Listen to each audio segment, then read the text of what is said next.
Good morning, UK, and welcome to day 2 of the BPA Virtual Annual Conference, Brave New World, in this, our 50th anniversary year.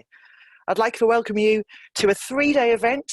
Today, being day 2, we have a full packed agenda for you, both this morning and this afternoon. A few words and rules of engagement just before we start the day, as we welcome people to join the session. We have a chat function that you'll find at the bottom of your screen, and we'd love to hear your thoughts and engagement across each and every one of the sessions today. There's also a Q&A function, so please post your questions from the very get-go. Matt will be only too delighted to take those questions a little later in the session this morning. Thank you so much to our wonderful sponsors, Conduent, who will be joining us throughout. And very exciting to be delivering 3 key sessions. We have this morning's keynote speech from Matt O'Neill, who's a futurist. We have an innovation launch, an innovation initiative launch a little bit later this morning. We have a lunch and learn session with Conduent, which you really must sign up to because there's going to be some fascinating stuff. And sorry, it's 4th, not 3rd, 4th on the agenda is an EV session this afternoon entitled Evolve. You can still register, plenty of time to do that via our website, britishparking.co.uk. Without further ado, I'd like to introduce the president of all presidents, the BPA year, our 50th, consultant extraordinaire, John McArdle, who's taken us through the most troublesome of times, but will lead us into an exciting year and beyond. Welcome, John. Thank you, Karen. Exciting times indeed, and I'm really looking forward to the programme you've outlined for today. That's why I've settled myself down here in a comfy seat, and Malfi's looking forward to it too. I'm only here to do an introduction, so I won't take up much of your time. You all know where the toilets are, you know which door to head out if there's a fire, and you know what parcels are expected today. I'll only say, again, a word of thanks to our sponsors, to Conduent, and to say that even though you're getting this show for free, you can donate to our charity Macmillan, and we've already collected £365 from delegates who've decided to make a donation while they're attending the conference. So as I said, I won't take up much of your time, so I'll hand you over to our sponsor, Chris Newman from Conduent.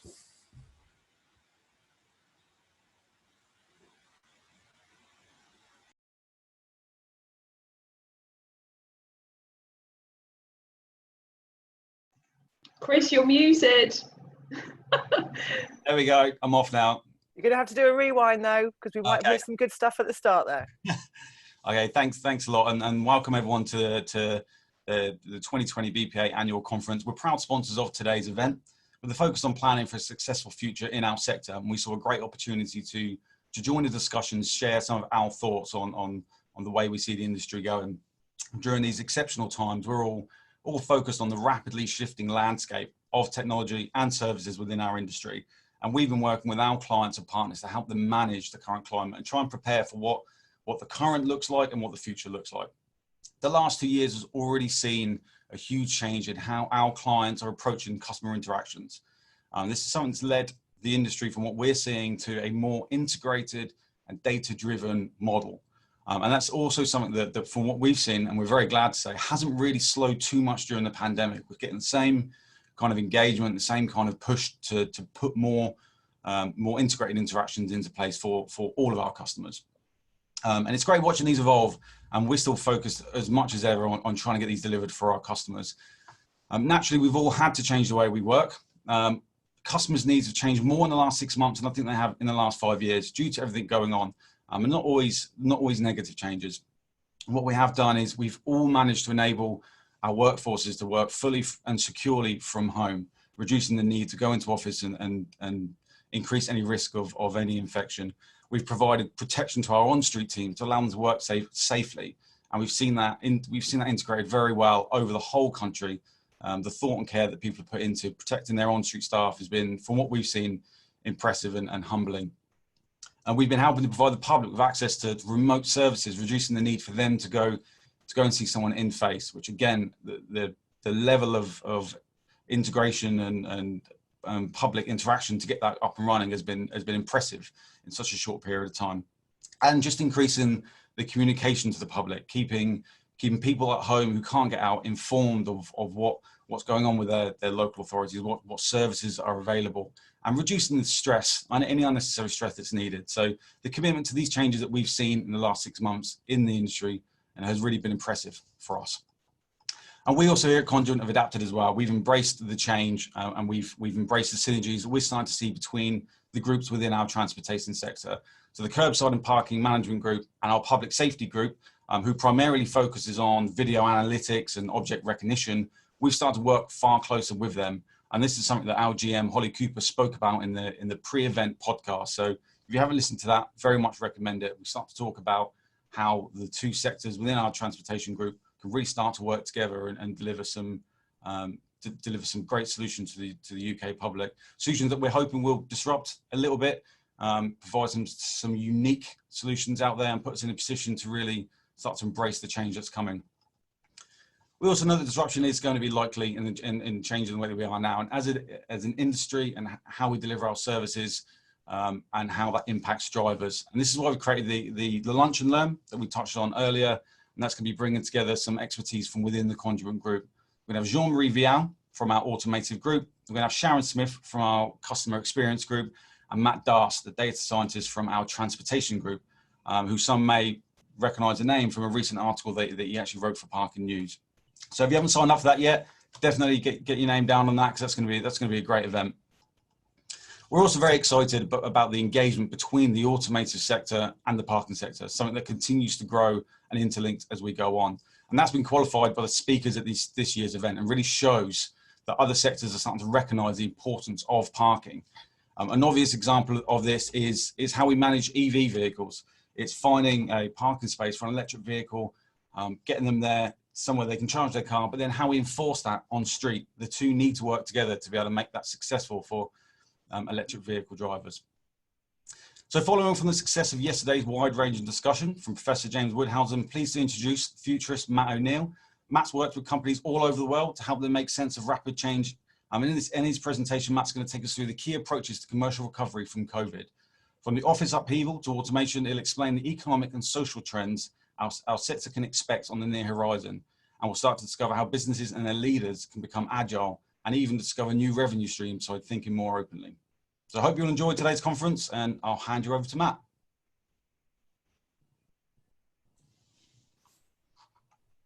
Hello. Right, I think I'm on. Before I share my screen, I thought you might be curious to see the image I'm using on my green screen here. This is an Estonian car. It's the Nobe 100 electric vehicle. It's yours for 39,000 US dollars. It claims to be the most efficient vehicle, but what I thought was quite amusing about it is it can park itself up a wall, and that's something I've not seen before, so I thought that might be a little bit entertaining for you. So just bear with me while I share my presentation. Share, hopefully we are seeing that, and I'd like to see a little bit of video as well. So just make sure, I think we're fine. Yeah. So today, well, excuse me, I'm just going to move the video out of the way. A little bit of housekeeping in order to maintain smoothness as we run through. Right, so today, what we're going to be doing today is exploring a whole wide range of topics that I hope will help us to thrive, both in the workplace, but also commercially. So the first thing I want to do is to say thank you very much for having me here today. 10% of the fee that's been generously provided by Conduent, that will be going to a charity of my choice, which is My Mental Health Rocks. And they work with school children across the UK to help them to see that their mental health and wellness is something that is innate, and hopefully equip them going forward for the rest of their lives. You're probably wondering what the hell is a futurist. My way of describing it is very simply that I help organizations to have a look around the corner and just to think about the way the world is changing and how they can apply that to the work that they're doing. I also run a creative agency, ModComms, and we do a wide range of creative and marketing projects as well. So today what I want to do is to explore, what does this economic new normal look like? What sort of changes are we going to see along the way, and how are we going to adapt as we move forward? how our physical workplace is likely to change as we move forward. So some changes and some ideas to look out for. And then also we've got very used to this idea of virtual working. So how is that likely to evolve, and what sorts of technologies might inform that as we move forward? And I think also with the rise of so much virtual working, leadership itself, the very fabric of leadership itself, I think, is set to change. So we're going to look at some examples there too. I also want to explore, of course, being a futurist, I can't possibly not address AI and automation. I want to look a bit about what it is, its impact, also a bit about what it's not. And I don't think it's this. I don't think it's Skynet rising up anytime soon. If, by the way, if the robots do take over, it'll be a lot more bland than that. And then penultimately to explore how might we better coexist with these more sophisticated machines, and just to look at some hints and tips and to imagine what the next sort of 10 to 20 years might look like. And then we're going to take a short break, and this is very much more parking specific. I want to examine what happens if we reverse our assumptions about parking. So what happens if parking spaces no longer have cars? And we'll also be introducing a guest. And then this afternoon, I'm very happy also to have Dean from Conduent, who will be helping facilitate all 4 of the workshops from 2 till 4 o'clock. So thinking about how we might arrive at this new normal. Well, I think that if we go back to the Darwinian idea of survival of the fittest, I don't think that that necessarily applies anymore. I think we're very much in an era of survival of the most agile. So, you know, we all have our own ideas about what life was like before COVID struck. Then we went into a response phase. We had the largest home working experiment in living history. It was quite curious to look into Google to see that searches for force majeure shot up very soon after the lockdown, and I'm sure that that's having implications for insurance companies moving forward. The operational crisis accelerated this move into digital transformation, something that was largely theoretical for a lot of people, quite abstract. But also, I think, you know, firms have really thrived. Those firms that can be more agile in their innovation have really thrived, and there's some wonderful success stories moving forward. It's clear that we are in a downturn at the moment. I think some of the symptoms of that downturn include, you know, more mergers and acquisitions, more consolidation. Our insurance company friends, who, if they were paying attention to Google's search for force majeure, are probably quite panicking at the moment. More bankruptcies and closures, and then sadly, I think that's going to have, even if it's not already, having a ripple effect through the economy. But then we will enter into a regeneration phase. And I think there's a number of characteristics that play this out. The first is we're seeing more investment into narrow artificial intelligence technology. So what I mean by that is maybe you own a smart speaker, or you're talking to your mobile phone, or some of you are probably working alongside these automation technologies in the workplace. But alongside that, I think we're also going to see a greater call for so-called green AI investments, because there's a number of people who are concerned about the amount of energy that this takes. I'm sure Professor Woodhausen would have a view on this, but so one of the ideas behind green AI is that perhaps we need to focus our algorithms to perform very specific type tasks in order that they use less computing power.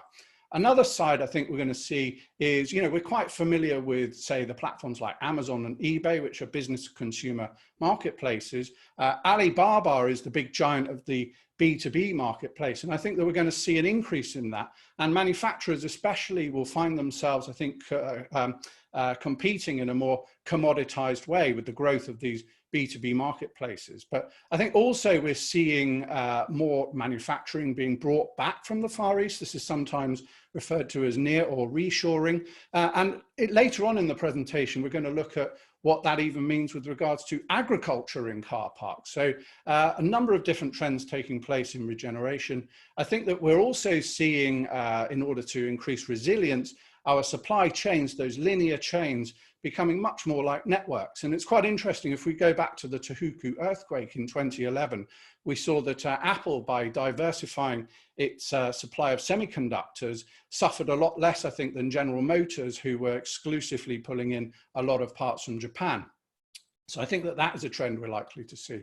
And as we enter this idea of the new normal, I think that organizations are going to be leaner, in part because of what's taking place with the increased investments into narrow AI. We hear so much about this idea of hybrid working, so I don't think we're all suddenly going to be cocooned in our homes. I think there's a lot of merit actually in going back to the office, but I think it's going to be a lot more hybrid working, so people spending some time in the office, some time at home. And then, of course, with more of this investment into these narrow AI technologies, I think we'll probably see fewer employees required in the roles that were in place before. And that, I think, will lead to a certain amount of what's called technological unemployment. And I think we'll start to see more governments having serious consideration about this idea of universal basic income, this idea of providing a fixed income for all citizens, regardless of their income. And I think that this is something that local authorities are actually quite good at. So thinking about service sharing, I think it was Richmond and Westminster Council just a year or two ago was sharing a communication function as a means of increasing efficiency. But also we, I think, should be looking at opportunities to form more digital partnerships. So I think this is going to take place over the next sort of 2 to 3 years. Obviously, for some, the recovery is going to be slower. For some, it'll be faster.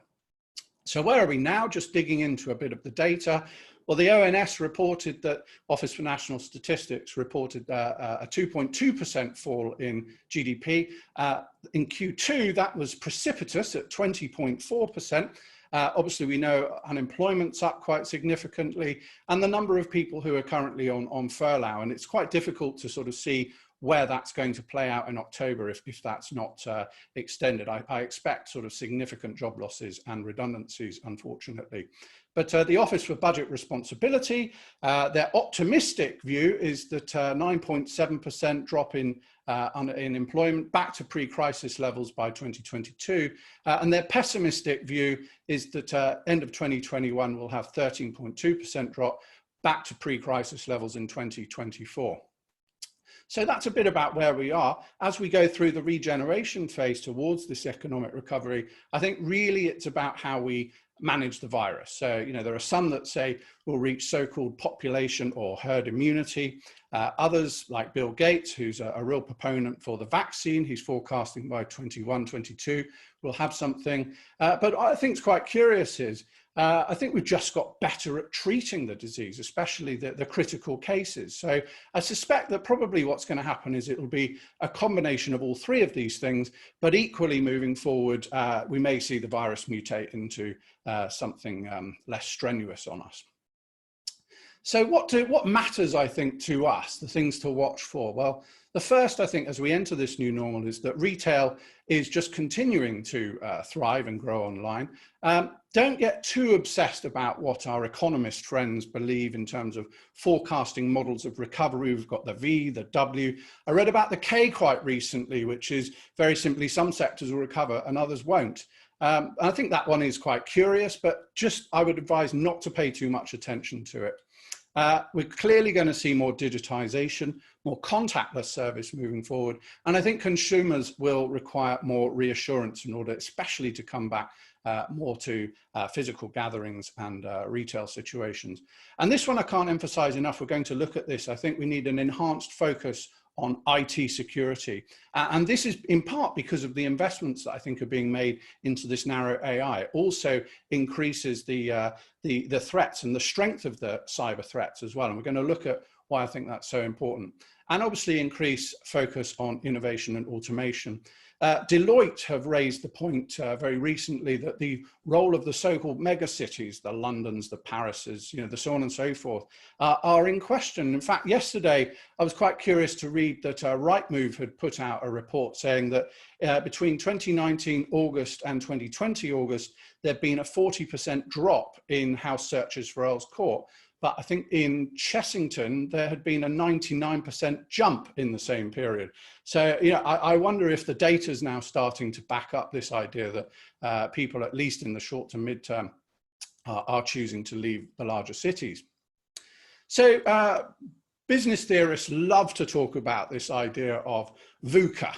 So this was a concept coined, I think, in the early 90s.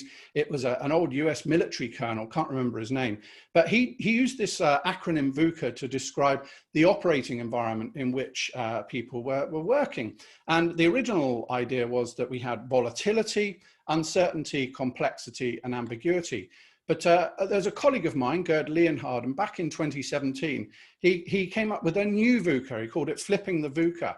And I think that this is really appropriate for what we're doing now. So, you know, he said, well, the V becomes velocity. That's our ability to enact change quickly to those circumstances that are shifting. And we've seen some wonderful success stories of firms who've really managed to shift fast. Unorthodoxy, I think this is a point that peers will be addressing tomorrow in one form or another, being curious and open-minded and tackling those challenges in unusual ways. And we'll certainly be looking at that later with regards to assumption reversals. And then I think our capacity to collaborate, to thrive in this new digital world really comes from sharing knowledge and forging relationships. And I've noticed that that's something that Karen's been exceptional at on behalf of the BPA. And then agility, well, we've heard this so often.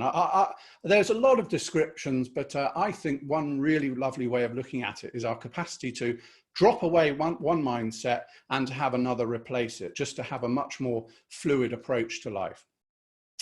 So that's a bit about how we're getting towards new normal. I now want to look at what happens when we do start returning to our workplaces and a few changes and ideas that we might expect. So here we've got this fictional office. Anybody who used to watch the Roadrunner will remember Acme Corp, because this is where Wile E. Coyote used to purchase his explosives while he was trying to hunt down the Roadrunner. So this is a fictional business, didn't want to put in any real businesses here. And what I've tried to do is to just illustrate some of the changes that I think that we can expect. And not all of these are going to feature in all of our workplaces. It might just be a few. The first is, I think it's fairly obvious that we'll see more temperature cameras. So this is just a means of checking temperature. And I can tell you that this works because I remember a couple of years ago traveling back up from Manila, went across to Hong Kong and took the land border across to Shenzhen. I thought I had a bit of a flu. Turned out that the temperature camera, I was asked to have a blood test, turned out I had dengue fever. You know, I can tell you that these things work. I think it's a really good tool moving forward. Clearly, I think reduced occupancy in lifts, far more contactless services. So in this case, it could be doors. It could equally be blinds on the windows, you know, to avoid touching surfaces. I think in receptions, now this one, it could be a bit of a stretch for the UK. I'm calling it reception scanning because what we're seeing in China with manufacturers like Rocket1, R-O-K-I-T, is they're actually coming up with augmented reality glasses that can use facial recognition to work out who a person is and then to understand some of the characteristics of that person. Now, this, I think, will feed into what James was talking about yesterday, surveillance culture. Will we put up with it in the same way that they might in other countries? It's hard to say, but nonetheless, this is a technology to look out for. Hybrid meetings, so some of us will be quite familiar with this. So people in meeting rooms, but also joined by others over video screens. But of course, sanitization being so important, we might start to see more of these UV ultraviolet light baths that have shown themselves to be so effective in combating the virus. Now, I don't know that it's going to look like a strip light. It'll probably look more like one of those Roomba vacuum cleaners moving through the office, but time will tell. Our security guards, well, maybe they'll also be fitted with temperature glasses. That remains to be seen. Clearly distancing between desks. But what I thought was quite curious is that desks have actually been getting smaller over the last 15 years with the advent of more hot desking. I think hot desking itself without proper spacing is probably gone. So larger desks we might come to see as well. I think bring your own device will become standard. And I've got some data on this if you're interested. Clearly that that's set to grow significantly to 2025. And I think, you know, people will just feel more comfortable about sharing or using their own devices rather than sharing other people's. Now, this one could be a bit of a stretch, but Francis O'Grady last year was from the Trades Union Congress was really on it because there was a major construction firm that I'm not going to mention that had started introducing biometric tracking with employees. So this could be something that we start to see more and more. But as always, you know, where do jobs and businesses and organizations come from? Well, they come because society has problems. And so I think what we might start to see is a new class of consultant, in this case, the hygiene expert prowling our halls, possibly employed by the company, but more likely an external consultant. And I think this is quite curious. We see from semiconductor fabrication, these clean room air handlers. So these are very sophisticated air conditioning units, for want of a better word. And I think what we're now seeing is people looking into these technologies in order to keep the air in our offices cleaner. So I think there's a number of changes. I'm sure you've got your own as well, but this was just really to highlight some of the changes I think we might see going forward. And then I think the office itself is likely to change. Certainly, I think we'll see more shared offices, multiple businesses inhabiting the same space. So Acme Corp, I think, no longer probably, it's not for a good long while yet, once they get through their leasing agreement. They're probably not going to have these huge offices, but that might move in favor of these more distributed, smaller offices, which are bringing employees closer to the customers that they are serving. So this is a potential change we might see also moving forward. And I think, as James mentioned yesterday, I don't think that we're all suddenly going to be cocooned in our houses. I think there's a very good reason why we shouldn't dismiss face-to-face situations. And just taking some work from McKinsey, well, in fact, I just want to go back a step, actually. One of my personal experiences that I'm actually still trading to a point on the trust, the interpersonal trust that's been earned before the pandemic. In fact, I wouldn't be with you today had I not been introduced by Julia Jets to Karen. It just wouldn't have happened, or it's highly unlikely. So I think many of us are still trading on that trust. And McKinsey have come up with 5 scenarios where they think that it's still better to do these things face to face. 1 is negotiation, 2 is relationship building, 3 is onboarding, and where we're bringing in new people who need to constantly refer to us in order to learn quickly. Those critical decision meetings, and also those critical conversations, potentially avoiding conflict. And the thing that seems to bind all of these together is those paralinguistic cues that we get from looking into someone's face or their eyes. So I think that we shouldn't be too quick to dismiss this. In fact, I think as a point of differentiation, I think if we really want to thrive, we're going to continue to recognize that face-to-face very much has its place in the working world. But equally, we are moving more towards remote working. And so I want to look a little bit about how that's evolving and some of the new technologies we might expect. So clearly we're working at home more. I think in our homes, many of us will have a lot more Internet of Things devices, connected devices. That's transmitting more and more data. So just as a case in point, we might have our semi-autonomous car, our doorbell, CCTV, our smart speakers, and these devices are constantly transmitting information from themselves to the cloud. But running alongside that, we might also have more sophisticated home setup. So here's the setup that I'm presenting to you today. I've also got a pair of virtual reality goggles as well. So I think more and more data means more and new responsibilities for our IT colleagues who need to be paying attention. And this goes back to what I said earlier. More investment into narrow AI technologies, used potentially for positive, also means those same technologies can be used for sophisticated malware. And there's plenty of data backing up that we need to be paying more attention to that, particularly as trust is rising up the agenda so much. The other thing is, does anybody remember the story of programmer Bob? So this was a story, it was quite big about 5 years ago, but it's always stuck with me.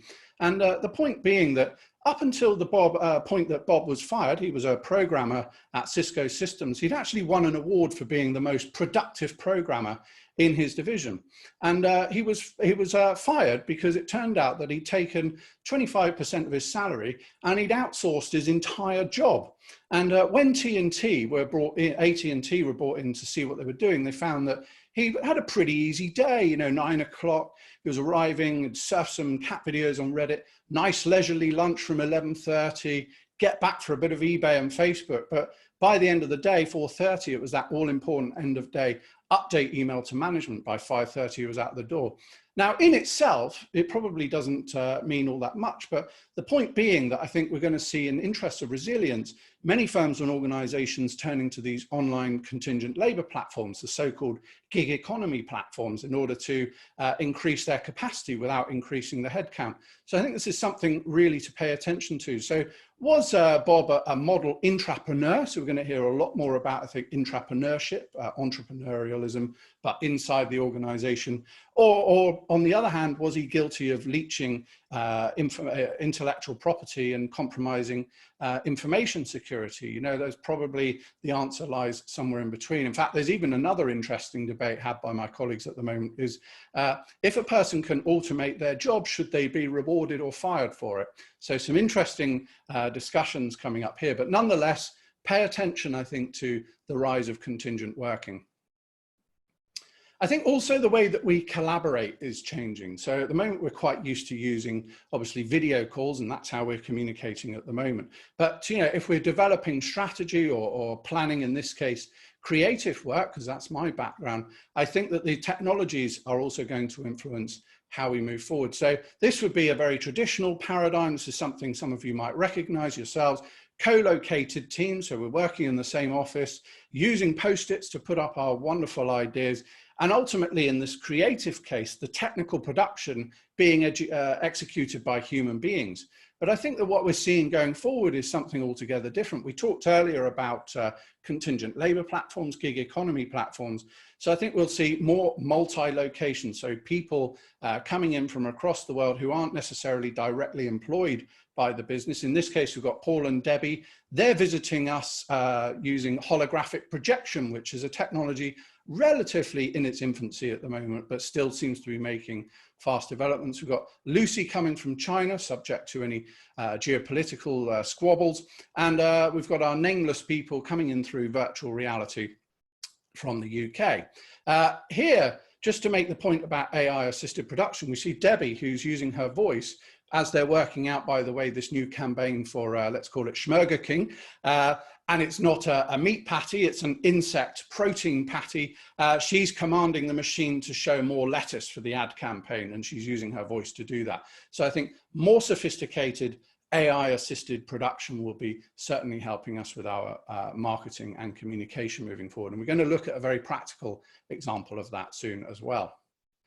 And I think it's quite important to look at the way that we interact with machines and how that shifted. So I'm going to just look at the personal computer, you know, bringing computers to the mass population first. So in 1981, we had MS-DOS, which was brought to us by Microsoft, and that introduced type as a principal means of how we interacted with computers.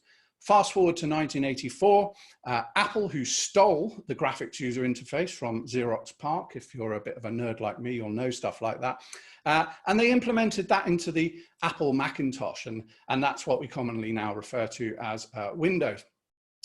Apple, while they weren't the people to invent the touch or the haptic interface that we're familiar with on tablets and phones, I think they were the people who innovated it to bring it to the mainstream, so to make it really familiar to the widest number of people. By about 2016, we started to see the advent of something new. So this idea of spatial computing, us interacting with computers in physical space. So that was when we started to see the smart speakers emerge. Or some of you might have kids who remember Pokemon Go, seeing your kids hopefully not falling off of bridges, though I did hear stories about that as they were chasing the animals. Or even in virtual reality now, we're seeing games like Beat Saber, which have really taken the VR world by storm. So spatial computing, I think, is one that we might want to look out for. And then I think the next jump in how we interact with machines, we're going to hear so much more about neural interfaces or brain-computer interfaces. So first of all, what are brain-computer interfaces? You know, this might seem like sci-fi to you. Well, in 1935, we had Joseph Berger. He invented the electroencephalograph, the means by which we could measure brainwaves. And it was only a couple of weeks ago, I think, when Elon Musk trotted out his pig to us to show us this WET interface, this prototype of the WET interface. So, you know, this is not science fiction anymore. I think it's a very, very difficult problem to solve, and it comes with all sorts of ethical dilemmas as well. But this is something that I think we're going to start to hear more and more about, certainly over the next 5 to 10 years or so. And again, you'll probably have your views about whether you want to have electrodes stuck in your brain. Some might be very welcome to it, me, perhaps not. So the one I want to really just look at briefly, because we've got a really practical example here, is you go back to the 1990s. You remember the film The Lawnmower Man, where we had the simple-minded gardener introduced to virtual reality, and suddenly his intelligence rose exponentially, and he was electrified and became quite a dark human being. But nonetheless, I think that this is a technology we're on the tipping point with. And so just want to say a few words about this. We're seeing now, I think, in the VR space, the VR collaboration space specifically, we're seeing new platforms that are emerging, just in the way that, say, 2005 to 7, we started to see things like YouTube, Facebook, so on and so forth. They were all trying to find their space. And I think that that's what's happening now. Here we've got an example from the Finnish company Glue, and they've got a really, really wonderful collaboration platform where people can come together and join in a completely simulated 3D space. We're also seeing from San Francisco, from SignSpace, and I can give you links to this, they want to become the water cooler software, the water cooler collaboration platform, where they're having sort of social learning experiences. So I think what we're just on the tipping point with this software now is just starting to see people fight it out a bit for their identity and longevity. So even before the lockdown, PwC were forecasting a pretty exponential growth from the global industry being worth 13.5 billion 2019 up to 450, nearly half $500 million by 2030. We're seeing applications emerge in everything from visualizing data, so perhaps not looking at spreadsheets in the same way, but being able to get three-dimensional representations and to manipulate that. I think that will also impact things like supply chain management, for example, being able to reconfigure supply networks. Product and software design is an obvious one. Engineering, and some of you have probably even been accosted as you walk down your high street by charity sellers who want to show you in a full 3D experience what it is that they're trying to ask you to subscribe to. So the hardware is here. I would say since about 2016, that's when the hardware started to go a bit more mainstream. We've got HTC Oculus and even Google Cardboard, which is the cheap experience, very low-fi experience, but worth exploring. And I don't make many predictions or many forecasts, but I have a sense that within the next 10 to 15 years, the idea of the Star Trek holodeck won't seem quite as fictional. I think we'll start to see a number of technologies coming together in order to make that a reality. And that's everything from haptic suits to enable us to feel, to olfactory actuators that can create a sense of smell. We already obviously have what we can hear and what we can see. So a number of technologies, I think, coming together. And mod comms, so this is my business. I'm not, this isn't an overt promotion, I'm just making a point here. We decided a few months ago to take a business that we've been running for about a year, a pop-up virtual reality arcade, and we wanted to see if we could help organizations to use virtual reality as a better way of collaborating. So we actually created a situation where we create events and we send out the headsets in these flight cases via courier, run the event, and then they're returned. But I want to show you what it actually looks like. And I hope Karen won't mind here, but I've taken a few, probably about a minute or so of video from a recent experience where we had 4 of us in the VR environment, and it will just give you a feeling for what it looks like. You can't really get the feeling of being immersed, but you can certainly get a sense of what it looks like. So over to Karen and Gabrielle and Gary. Yes, That's you've it. done it. Hi, Matt. I feel like This is bumping into bonkers. you. Cheers. This is well smooth. So first thing we have done with Post-it, Gary's gone. Gary, you left us. Sorry, I'm just being mischievous. So that could This be is any. interesting. The audio is I'm only hearing you in this ear, like you're next to me on this side. It's really brilliant, isn't it? It only picks the audio up in the place where you are virtual. That's awesome. Yeah, exactly. And that one we Good actually old did for parking. you, Karen. Yeah, a parking ticket Of being course given you out. did. Absolutely. Bless you. Hey? Because, for example, he says, "Okay, wow, okay, let's. What do you think is the best idea? Why don't you have a message? Why don't we instead interact with object and vote and for example, cluster ideas in a way, something that in Zoom is just not human anymore because you don't know who's talking, who is doing things. While in this way, that's where you add a different layer to the interaction, right? It is And different. it's so much so that I've been bothered whether or not I've bumped into you or I've invaded your space. That it really is funny, isn't it? I've adopted all of those same principles, whether I'm in here or not. It doesn't matter. That is such an insightful reflection. So yeah, just wanted to give you a little bit of a feeling for how it looks and feels. Unfortunately, you can only really get a 2D sense, but if you want to know more about that, just get in touch with me at the end of the session. So now I want to look a bit about what's this idea of leadership in this new normal. So to explore some of the skills we might be aiming towards, what does hybrid working mean? And the importance of learning. We hear so much about continuous learning. And I think James alluded to that yesterday as well. So we're going to dig into that a little bit further. So I think that there's some growing skills that we should be looking to develop, and these are shifting skills, and on our x-axis, what I've done is I've given us the learn skill, those things that we acquire through life, and across the y-axis, I've given us what I think are those skills that are completely innate to us.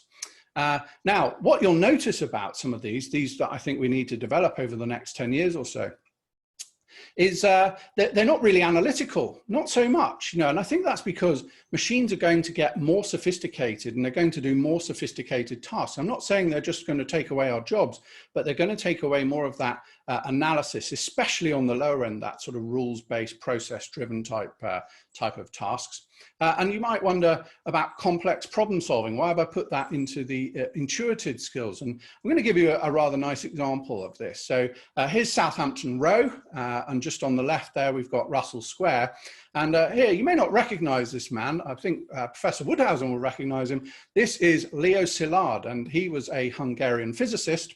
And on the 12th of September, 1933, was just up at the traffic lights, just up there, crossed the road, noticed a crack in the road, and had the idea of the nuclear chain reaction, nuclear fission, which ultimately came 6 years later. So there was that initial burst, perhaps, of realization, which we're going to explore in a moment.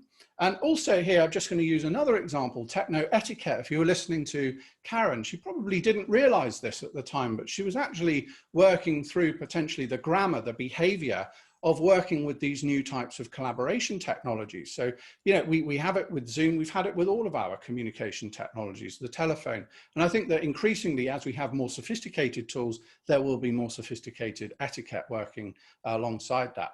But the thing that I think is really underplayed and really never gets mentioned by my other Futures colleagues is the one that I think sits underneath all of this. This is our capacity for realization, that capacity, like Leo Szilard, to have a fresh insight in the moment. Now that insight could be really quite small. It could be, I feel like a cup of tea. Equally, it could be the nuclear chain reaction. But I think that one of the things that Piers will really be covering, I think, quite extensively in his session tomorrow is this capacity. And I think this is absolutely critical going forward, our capacity to have fresh insight in the moment. Also, I think leadership itself is changing. Just as we looked at how creativity and strategy are changing, I think that let's look at how we might be managing teams differently. So the old paradigm, we've got a finance department here, full-time employment, everybody nice and secure in their jobs, coming to the same office each day, and then of course those dreadful departmental silos happening alongside. But I think what we might start to see more of in this emerging paradigm, we talked about contingent teams. So in this case, we've got a leader who's communicating with his team from France, UK, China, and the US. I think that, yes, more remote working, but also more sophisticated collaboration. In this instance, what I'm trying to convey is a construction firm that's actually, while they're talking, they're flying a drone across a construction site and they're doing an inspection at the same time. Equally, I think going forward, we're going to see new ways of organizing teams. So, at the moment, most Western businesses are quite hierarchical.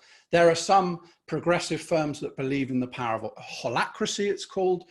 This is the idea where teams don't really have a leader and it's all consensus-based. But as James alluded to yesterday, we see so much innovation coming from China, and that also happens, I think, organizationally. And indeed, I've experienced this with the experience I've had with Alibaba, the growth of so-called micro-entrepreneurial enterprises. Now, this is actually quite brutal in many ways. The idea being that you've got a team of multiple teams, in fact, within the same business, given a budget, They're not told how to spend that budget, but they are given an objective. So they're free to use the money outside of the organization if they think they can get better services. But it also leads to a zero-sum game. If one team is doing better, that comes at the expense of another team. So it's sort of bringing principles of the external business world and applying it internally. Now, will it take off here? Time will tell, but certainly I've seen it in Alibaba, and I know that it also happens in Tencent as well. So just new ways of organizing ourselves in business. The other thing I think we'll see increasingly is we're seeing more progressive organizations recognizing the importance of neurodiversity. So HMRC is a great case in point. They've recognized that a lot of their numbers people are on the autistic spectrum. Equally, I've seen it in semiconductor fabrication as well. And so I think as we have more sophisticated technologies working with our firms, we're going to need a wider, more diverse range of people. And so I think from a leadership perspective, learning how to for example, eliminate irony or reduce ambiguity in our communication will be a critical leadership going forward, especially as we move towards neurodiverse populations, or at least recognizing what was always there. And James yesterday alluded to this idea of learning, continuous learning. So it's a fabulous book I read by a chap called John Seeley Brown, A New Culture of Learning. Here's John. I've read his book, so you don't have to, but you can pretty much distill the book into a couple of sentences. And I would say your qualification used to last 30 years. Now the half-life of a learned skill is 5 years. Much of what you learned 10 years ago is obsolete, and half of what you learned 5 years ago is irrelevant. Sometimes I wonder if half of what I learned 5 months ago is relevant. It's been a pretty steep learning curve coming forward. So, you know, why has this taken place? So I think there's three things going on here. I think we're living longer. We're seeing higher rates of technological change. Notice I don't use the word change generally, technological change, but also I think the pandemic has accelerated that technological change as well as some social change as well. So this is something that probably my grandparents and maybe your grandparents, you could probably relate to, sort of if they're lucky or they choose to, being educated perhaps to the early 20s, working for 40 years and having perhaps 10 years in retirement. That relative technological change rate being fairly constant. But I think that moving forward, what we might start to see is any number of us could easily live past 90. In fact, there was a story in The Guardian in 2016 talking about this longevity movement, enormous amounts of money going in at the moment to try and combat aging itself. And they stated in the article that the first human being to live to 1,000 had already been born. Do not underestimate the amount of money going into this industry at the moment. It's quite something. Where I think it's relevant for us is that, of course, if we're going to be living longer, we're going to be working for longer, we need to, because of that relative technological change, having all sorts of social change as well, we should be more prepared to continue to learn. Now, James mentioned yesterday that maybe just having one of your younger team read a book once every 6 weeks and coming back and having a discussion, that might be one way. I'm not advocating that everybody goes out and does 4-year degrees, far from it. I think we should just learn wherever we can. In fact, some of the younger people that I work with, their first port of call if they want to learn something is just to go straight to YouTube. And why not? You know, let's not be a snob. You know, we find learning where we find it. So I think just be aware that learning is something that we really need to focus on moving forward, and that's for us and our teams. Now, I used to talk a lot about soft skills in relation to the machines, but I think what the pandemic's done is it's also introduced some new skills that we might want to focus on. The first is conflict resolution. As we're working more virtually, there's more potential, I think, for things to be misinterpreted again, because we don't have those paralinguistic cues that we would have had say back in the office. If we're going to address Discord, probably don't need to tell you this, but get on the video or pick up the phone rather than send an email. I think if stress was the big challenge of the 20th century, then loneliness most definitely is the big malaise for the 21st. And in part, I think this is fueled by the growth of social networks. You know, having working longer, working for longer hours, and having 500 friends on Facebook is no substitute again for pressing the flesh, so to speak. And so, you know, we saw in the early stages of the pandemic, lots of people having Zoom quizzes. I think we can go a step further than that. Look at platforms like Kahoot.com, which is a social learning platform. And I think don't underestimate the importance of people feeling isolated. And then I think what this has really highlighted for me is that we talked earlier about trust. And so, you know, I've been trading a lot off the interpersonal trust of actually seeing people in the flesh.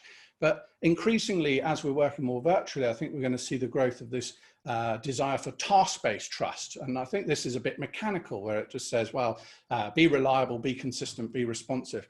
My view on this idea of task-based trust is it's very narrow. I think that what we should really be focusing on is moving away from that and not to rely too much on that. The problem with that is that as we see new classes of HR software emerge, like statement of work software, which essentially dissects a job in the way that Capgemini does, packages it up for gig economy platforms, I think we need to find value adds beyond just being just good at performing the tasks of our job. So AI and automation. This is very close to my heart, close to any futurist heart, artificial intelligence. What it is, some examples, and its impact on us. Do we know who this man is? Normally you would be able to answer and we would have a bit of a joke. It's actually Benedict Cumberbatch. No, it's not. It's Alan Turing, who would be considered the father of artificial intelligence, who created the Turing machine, which helped the Allies to win the Second World War. So he's a bit of a hero of mine, Alan Turing. But what is AI? So Wikipedia says that it's the science and engineering of making intelligent machines. And where we are now, which we're very familiar with, is these sort of weak or narrow AI systems that can perform very specific narrow tasks. And we're already starting to see it impact the workplace. Certainly if you've a smart speaker in your home, that would be a fantastic example. But the holy grail for the proper AI companies like Google's DeepMind would be artificial general intelligence. And this is the point at which a machine reaches the same level of intelligence as a human being, or is perceived to have the same level of intelligence. Now, some people aren't quite as much of a believer as I am, but I would argue that there was a pivotal point here, especially for Google's DeepMind. This was in October 2015. They decided that they would allow one of their AIs to program itself, the Go system, in order to play the world champion of Go from South Korea. Now, what makes this game a bit more interesting from the perspective of intelligence is it's considered as much a game of intuition as it is analysis, which makes it slightly different to chess. And the machine ended up beating him 4-1, and it's actually now gone on to change the way that, that players even play the game. So if we do get to the point of AGI, and some of my colleagues believe that by 2030 that'll be the case, the next obvious stage will be artificial superintelligence. And this is the point at which suddenly the AGI becomes connected to every other piece of knowledge on the planet, becomes connected to every other device, and its IQ shoots into the multiple tens of thousands. Now, if it comes true, all I can say for the purpose of the recording is if our robot overlords are listening, I supported your uprising, okay? So I just want that to be on the record. Will AGI, will ASI emerge? It's hard to say. The most optimistic, depending on perspective, forecasts are at 2030. Others are rising even to 2100. It's a tough solve to reach intelligence itself. So we hear so much about automation. You know, our jobs are all going to be automated. Well, before 1950, a common sight on the streets of industrial Britain would have been something like this. Anybody know what it is? I can't see the chat, so I'm just going to tell you. It's a knocker-upper. So this was a person, man or woman, who would have walked through the streets of industrial Britain with a big stick to wake people up for work. 1950 arrived and we had reliable alarm clocks. Admittedly, they didn't look exactly like this. Now, was Mr. or Mrs. Knocker-Upper able to find a job? Of course they were. You know, this was just an example of a job that got automated out of existence. But what I think is really important for us is more sophisticated augmentation, and early aircraft detection before 1935 looked something like this. If you've been to Folkestone, you will have seen even more primitive versions of this. So this is how we could tell whether the aircraft were coming to come and potentially bomb us. 35 arrives and we've got radar, and radar is more sophisticated augmentation. And this is what I think we should be paying a lot of attention to. But nonetheless, I could see from my own experience how AI was starting to do a job that I used to do. It was back in 2005. I was working with an old business partner who's long since retired. We had a business running blogs for events. So we would come into a face-to-face conference, if you can remember those things, and we would set up this blogging platform in advance of the event. We'd interview speakers, we would interview the audience, during the event. We'd be getting podcast video clips, inviting dialogue from people on the outside, and then following up afterwards. So it was quite a laborious thing to do, an enjoyable thing, but very laborious. But in 2017, I was looking through my Twitter feed and I came across this by Zach Stewart, and he is the editor-in-chief of Quartz.com, QZ.com. And he said, I gave a speech in Shanghai on Thursday, and before I got off stage, Tencent had posted a not half bad article about it written by an AI named Dreamwriter.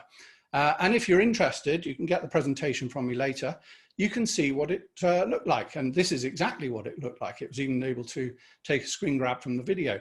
You could then use another AI if you wanted to translate it into English. But this was a time in 2017 where I could see, these machines are definitely getting more sophisticated. You know, they're starting to catch up with the job that I used to do. Now, I would say a very important thing to bear in mind is that it was able to represent and summarize what was said, but what it couldn't do was apply its own creativity to find insight, to find new links. And that, I think, is a critical point going forward. We see more and more of this blue to white collar automation. So I wanted to give you some examples of where we're starting to see these automation technologies impact the work that we do. In law, in May 2016, we saw Baker and Hostetler, which is a Chicago-based law firm. Instead of hiring a new partner, they actually decided to buy the Ross AI system, which could search precedents and answer questions. We see the growth now of these so-called CV sifting applications. So from India, FlatPy, it's able to look through lots and lots of CVs and rank them based on a range of factors. But my point would be, are we ignoring the case for intuition? We could really miss some really high quality people. And then from US in San Francisco, we're seeing Pasado. They generate automatic copy. They claim they've even taught it NLP. They claim it can tie into your marketing automation system. Now, the thing that I think makes these quite interesting is that they are capable of working with so-called unstructured data. So they can work with free text. They can, in some cases, work with audio. They don't have to work with highly structured databases. So pay attention to these. Personally, don't get too worried about them though. Now that's what computers look like, but I put together this short video for you to show what happens when we start to introduce automation into our physical lives, so to speak. So this is a short video. Incidentally, just to explain the very first clip, on the left, what we've got is the US robotics company, Boston Dynamics, showing you their one of their robots. And within 10 years on the right-hand side, you'll see how far it's come. So I just need to explain that to you, but the rest I think will explain on its own. So let's start that.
Now, some of those are conceptual still, and James and I have debated this at length, James who spoke yesterday, and he quite rightly has pointed out to me that these machines, you know, they can count the stars in the known universe, but they can't tidy up the magazines on my table. So, you know, we've still got a way to go. These are, some of them are highly conceptual, but nonetheless, I think we can expect to see more of this. In fact, in 2016, the University of Birmingham pioneered its Betty robot, which was supposed to be an office robot that could take people to meeting rooms and all sorts. So I think it's coming. I don't think it's coming quite as fast as we might be led to believe.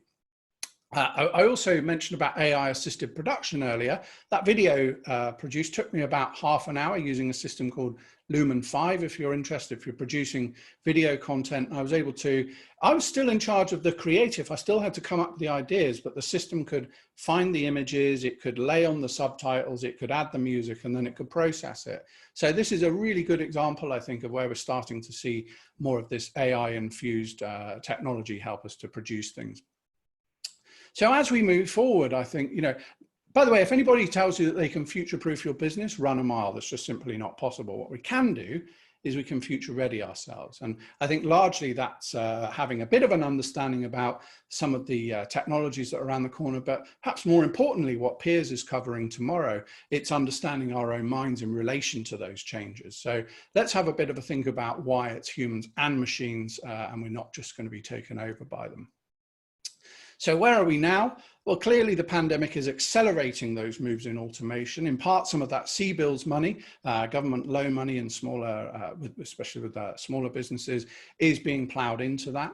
I think we can expect more sophisticated augmentation moving forward, but let's focus on the things that the machines find difficult, right? So they're brilliant at those sort of systematic, rules-based, process-driven type tasks. But if we focus much more on those human skills, which we looked at a little bit earlier, I think it will see us thrive.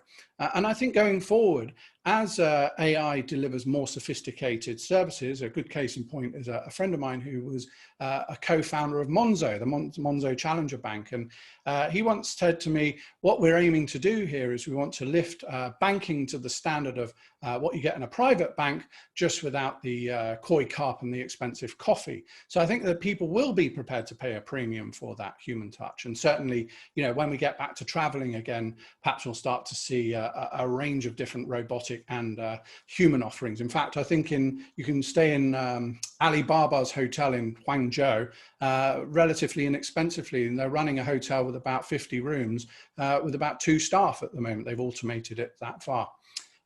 This is really important, right? So let's not get too worried about jobs. I think jobs are only going away when problems go away. So for as long as society has problems, there will be jobs and organizations, whether those are for-profit or non-profit, that are set up in order to combat them. And I think this is one for our children, perhaps more so. Instead of obsessing over what skills we might need, as we're seeing, for example, in law firms, they're trying to have their lawyers learn to code. I can't understand why. Machines are going to do much more of the coding.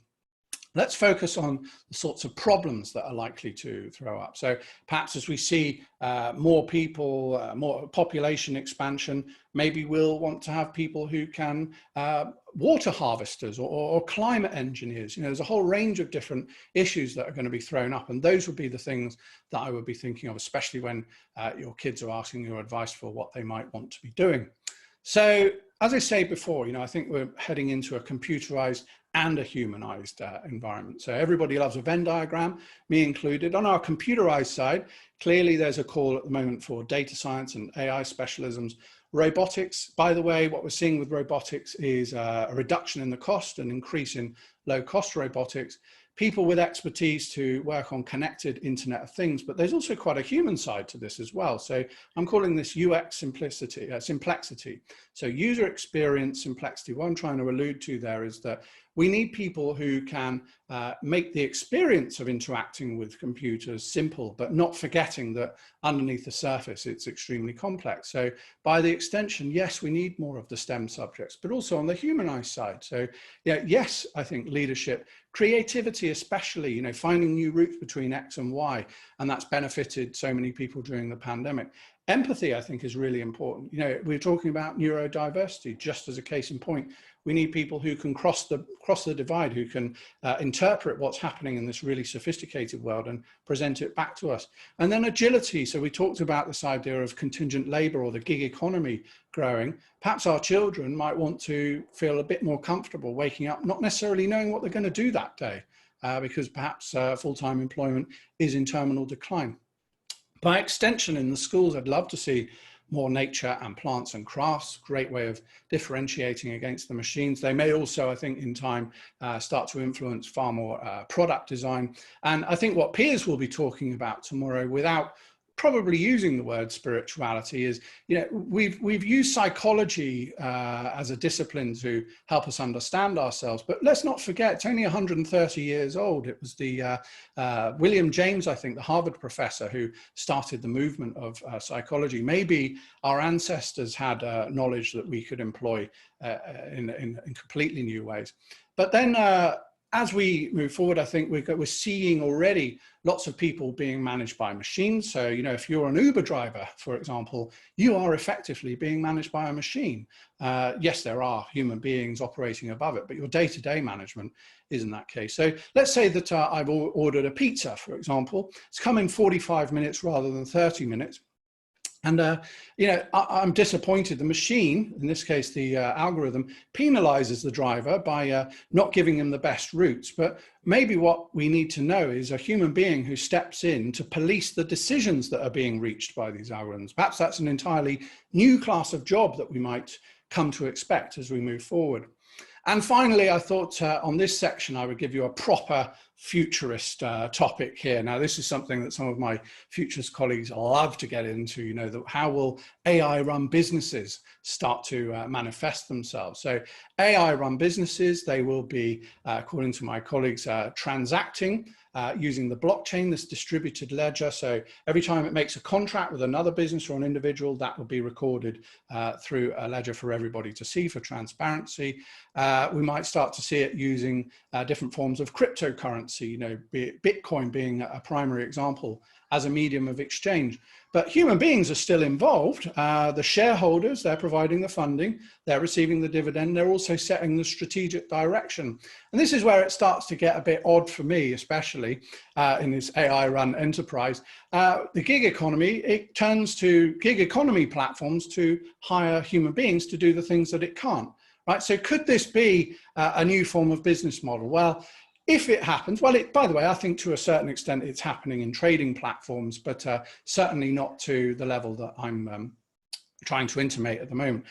Who knows? Let's see what happens if we get to artificial general intelligence. So, Karen, I think what we'll do now, we'll take a short 5-minute break, and then we'll come back and we're going to look at how the parking sector itself might find new revenue sources by thinking different.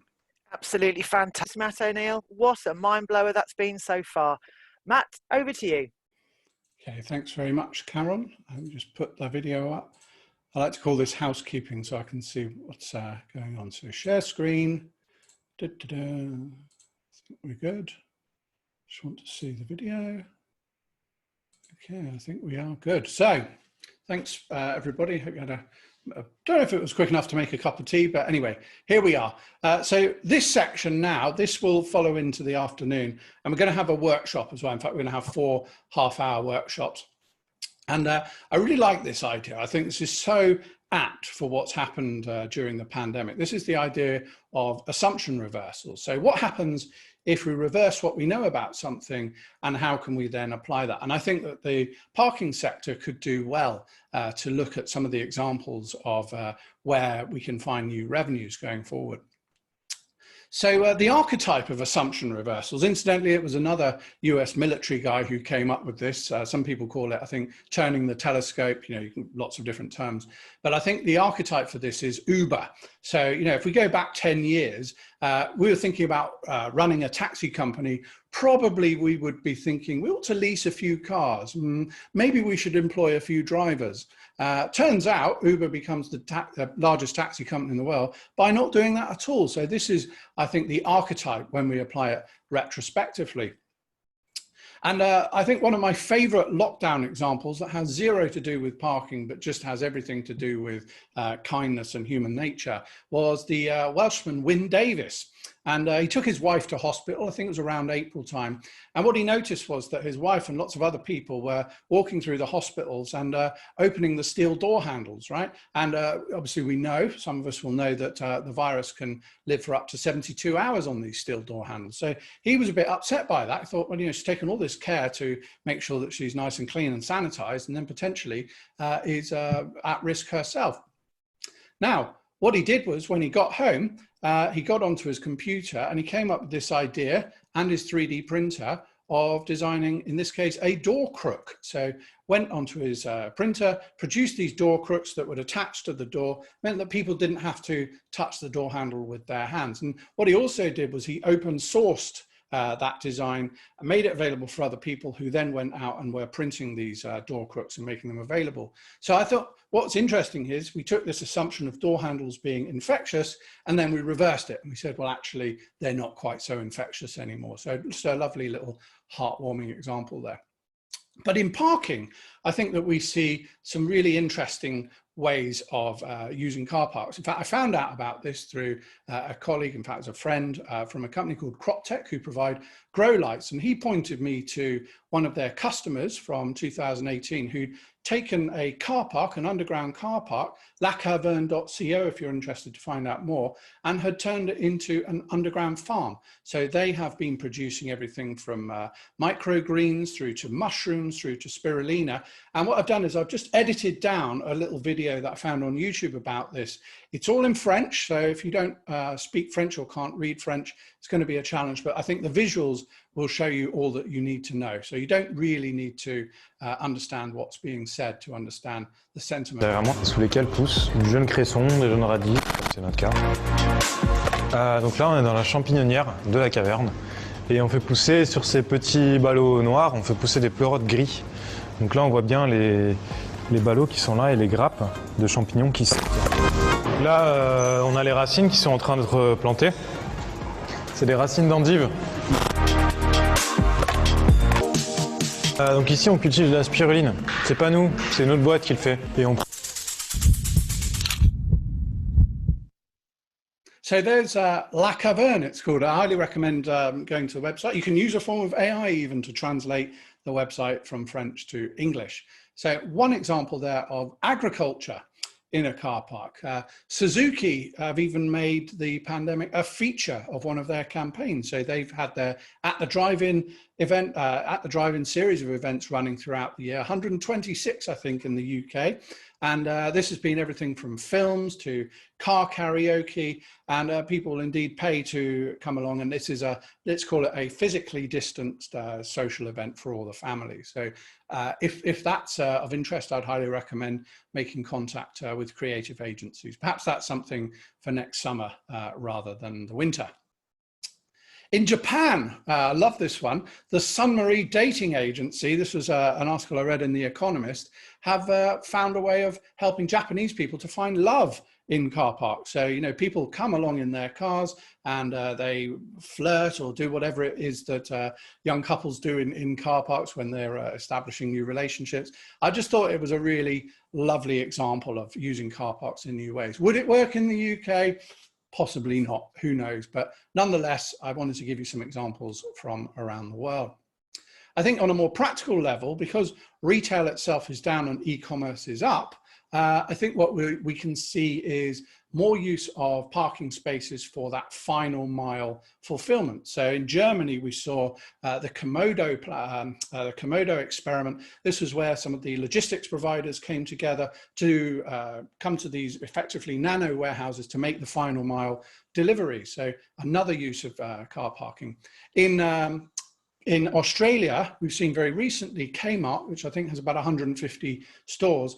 They've now implemented what they've called their dark stores. So they've taken 3 of these stores, turned them into effectively sort of little warehouses so that they can make that final mile delivery less expensive, which is a real thing, I think, for retailers. So certainly finding new ways of repurposing retail. And of course, retail needs parking. And I think Dean was talking about some of the innovative work that Conduent have been doing with curbside parking. And could this be a potential application for retailers who are looking to do those final mile deliveries?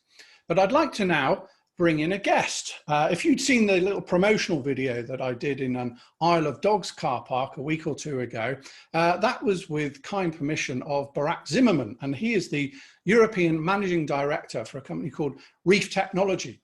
And Reef are doing some really innovative things, I think, with parking and helping parking operators to find new sources of revenue. So what I'd like to do is to introduce Barak. And my first question when he does get here is to tell us exactly what is proximity as a service. So if we could bring Barak into the discussion, please. Hi, Matt. Hello, Barak. Thank you for joining us. So, yeah, I was fascinated to read the article in the New York Times back in April, which talked, I think it was called Our Ghost Kitchen. And it described how in New York, you'd been operating these kitchens, which were purely set up for the delivery services, for the Uber Eats, the Deliveroos, etc. And that got me curious enough to make contact. So I was looking through your website. I thought, I've got to bring this guy in. We need to find out more about what Reef is doing. So let's start off. Just tell us, what is proximity as a service? Yeah, absolutely. And first of all, thank you for having me, and thank you for a very interesting conversation so far. Definitely some inspiring thoughts.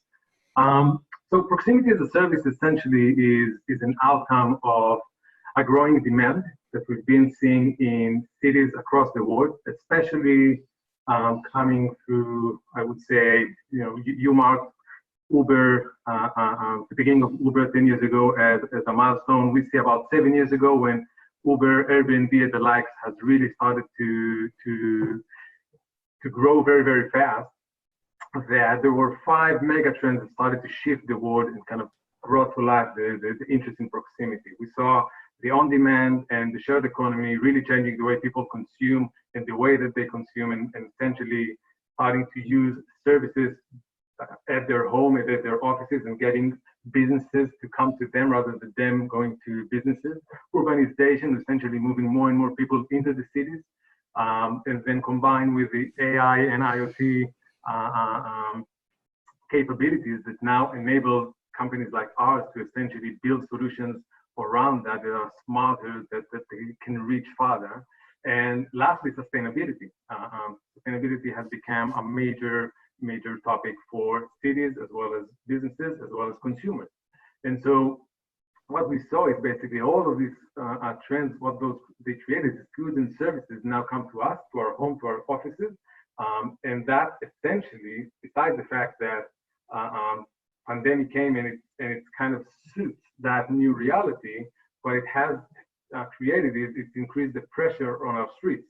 So we see more and more delivery trucks, we see more and more bike drivers and so on going around the streets and essentially starting to create congestions and clogging our streets and creating more and more pressure. And this is a world that saw only about between 12 and 15% retail e-commerce trading. During the pandemic, that's already lifted to 25 to 30%, and it will probably gonna stabilize around the 20% and continue on growing. That creates a lot of pressure on the streets. So with COVID, what we see is a lot of cities starting to talk about the 15-minute city, where the idea of everything is within your reach within 15 minutes, literally every type of businesses that you want. So going back to proximity as a service, if businesses need to deliver to their consumers within 15 minutes, they need to be in proximity to them. And so obviously when you talk about cities, there's not too much of available real estate to do that. And so proximity as a service essentially enables businesses to come closer to those end consumers via micro fulfillment centers and via where the way we do it is essentially we transform the car parks into an ecosystem that hosts those businesses and provide them with proximity to the end consumer. Thank you. I'm going to throw a little spanner in the works, if I may. So in the UK, there's a lot of people who live in rural areas, right? So how do you deal with that? How do you make your service relevant and workable for areas where the population densities are just lower? So that's a very good question. So the idea with proximity is not just a solution for highly dense population.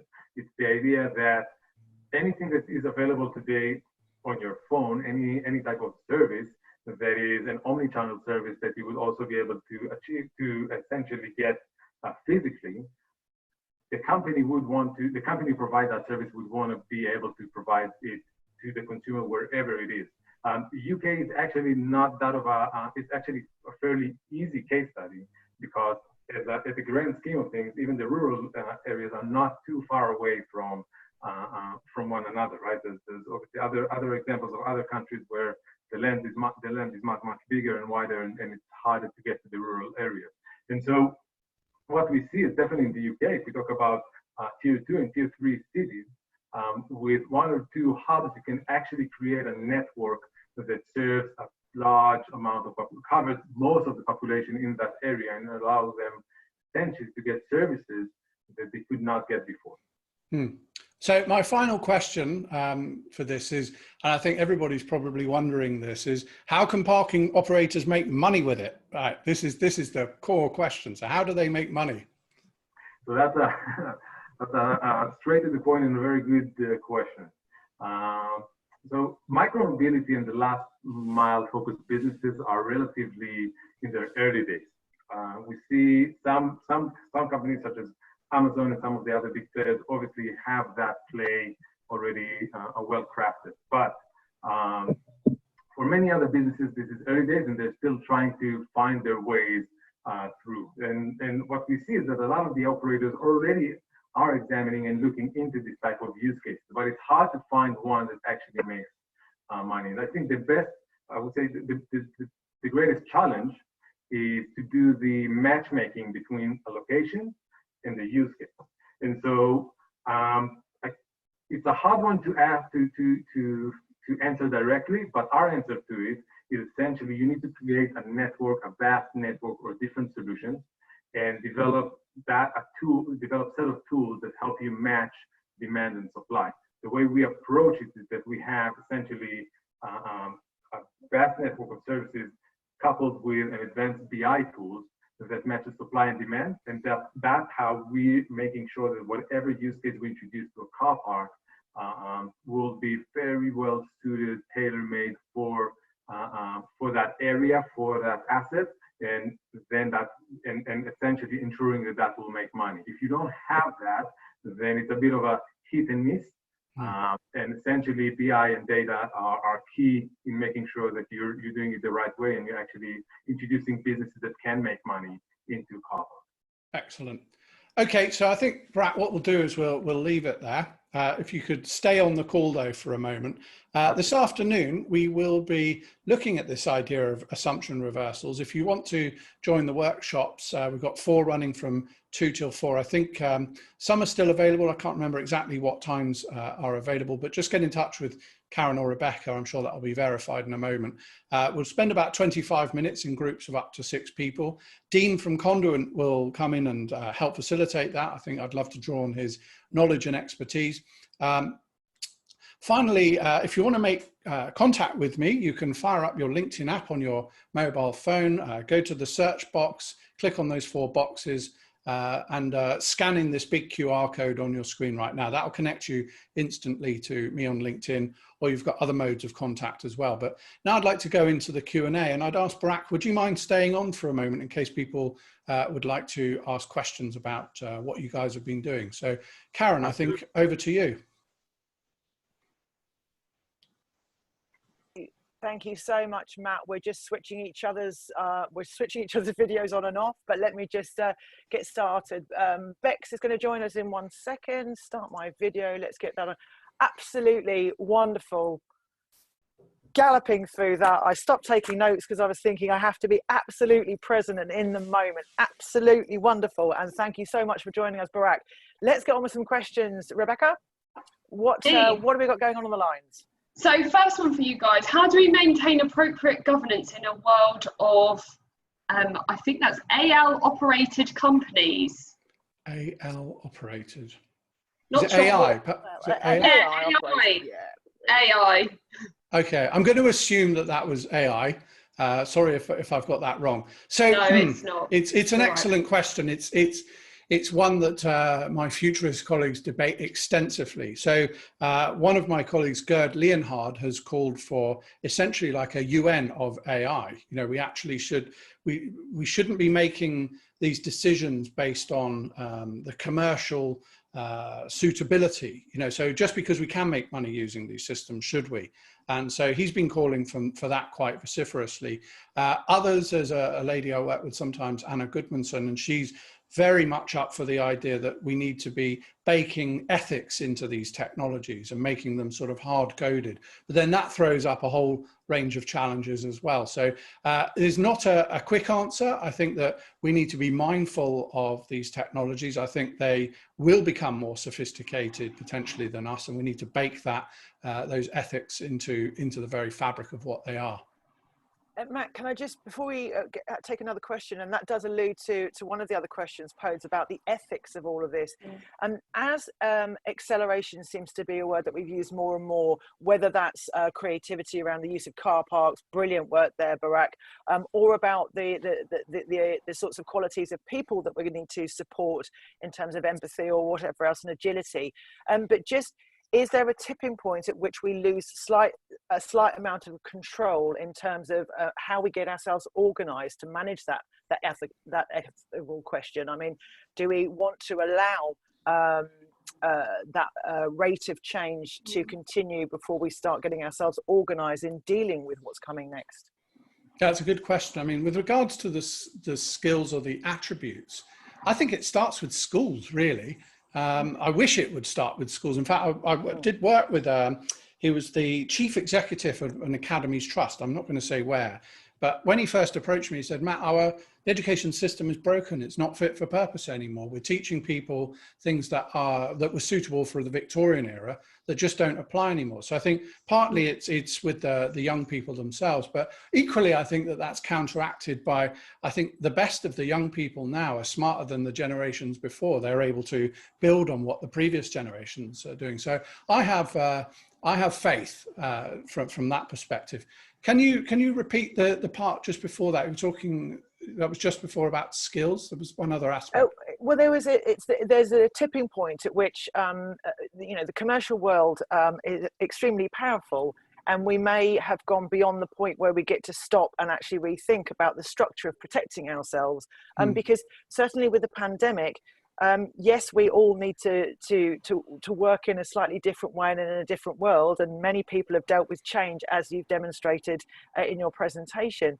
But what happens longer term for those that will struggle to find the new positions for the knockers of this world? And now that we've got digital alarm clocks, how do we take as many people with us on this journey? Well, some people might find this contentious. I think that it seems obvious to me that there will need to be some form of universal basic income. There will be technological unemployment. I don't think everybody can go off to become a musician. Not everybody can go off to become an artist. I think a lot of the new jobs created probably will have a technological aspect to them. But that said, I think there's also going to be an aspect of, for example, caring will change. As people grow older, perhaps we'll see the rise of a new type of carer, the independent living specialist who helps older people to live better alongside machines. Again, I've also got faith just in young people. When you look at some of the intergenerational research, and you look at, say, the Generation A, I think they call them, the 8 to 18-year-olds, you see some of the values that are coming through there.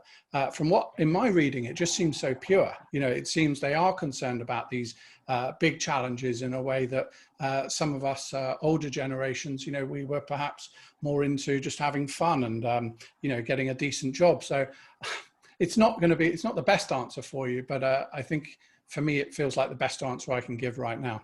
Wonderful, thank you. Bex, do we have another question? Yeah, we do. So Graham Titchener would like to know, is there a system out there to help us start curbside management and booking the curb space and using things like parklets? Is there any technology out there that you're aware of? I might turn a little bit to Barak, but I think that's probably a question for Dean from Conduent. I mean, could we bring Dean in if he's willing to answer that question? Because that's very specific to me. I have a broad overview, but is it possible to bring Dean in? He is still with us, so I will just see if I can pop him in. Dean? Just while we do that, if we park that for a moment, Barak, a bit of ingenuity there on your part. Do you think we've got a lot to learn from you as a parking sector to just really think ahead of the curve about the imagination we might need to repurpose some of the spaces that may be underutilized going forward? Is that something you think we should be encouraging our members to do more of? So thank you for that question. The vision that I've explained here, we've been following that vision for roughly 4 years now. And we sat with one of the transport authorities in the UK about 3 years ago, explaining that, that's the future that we see. And the answer that we got was that it's probably 15 years away. It's a great idea, but the different uses are probably far, far away. And then even pre-pandemic, already we saw the change. We saw Sadiq Khan announcing that the streets of London are under an emergency situation with the amount of traffic and going through it, and the logistics and freight the situation needs to be resolved. And what we saw during the pandemic is essentially that a future we still thought going to be 5 to 10 years away has materialized within 5 to 10 weeks. And so I really think that everyone can have any help we can get in moving fast. I believe that we are fairly trendsetters in how fast we view this, but we can still all move much faster. I can only say that I will welcome any and all partnerships and interests to essentially to help cities and help operators and help landlords to make their car parks more suitable for the future. Wonderful. Well, I'm humbled by Matt's credit there by giving me the collaborative baton, but it is a sense of collaboration, isn't it? And that's what we want to do as a membership association, make sure there's true collaboration. Dean, thank you for joining us. Would you just like to pose that question again now that Dean's joined us? Thanks, Bex. Yeah, of course. So, Dean, is there a system out there to help us start curbside management and booking the curb space? So thinking around using or implementing parklets?